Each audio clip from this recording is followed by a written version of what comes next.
Umakyat na sa 5 katao ang bilang ng mga kumpirmadong nasawi matapos biglang sumiklab ang isang sunog sa kalagitnaan ng nagaganap na concert sa Mexico.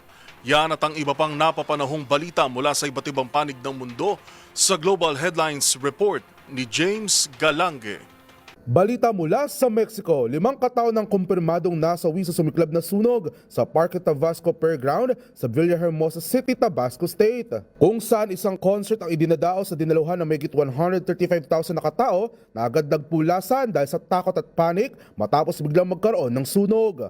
Ayon sa mga otoridad, bagamat sa ngayon hindi pa tukoy ang sanhi ng insidente, agad din naman nila itong naapula matapos ang ilang oras. Nagpahayag naman ang pakikirami sa Tabasco State Governor Javier May sa mga naulilang pamilya at inanunsyo maglalaan ng kanilang pamahalaan na Economic Recovery Program para sa mga naapektuhang negosyo. Samantala, balita naman mula sa Amerika, isang 1-year-old na sanggol ang pinaghahanap ng mga otoridad habang 17 katao naman ang sugatan matapos humugupit ang sunod-sunod na 14 na buhawi sa Mississippi State.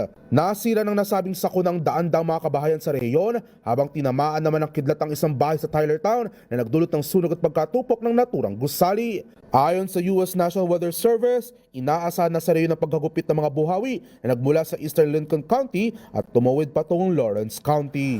At sa iba pang balita, ipasusubasta naman sa Geneva, Switzerland na isang 6.03 carat blue diamond ring na tinatayang aabot sa $12.2 million ang starting asking price. Gaganapin ang nasabing auction sale sa May 12 ayon sa website ng Sotheby's Spring Auction Sale kung saan kasama ng ipasusubasta ang ilan sa mga high-end diamond brands gaya ng Van Cleef & Arpels at Butcher & Cartier.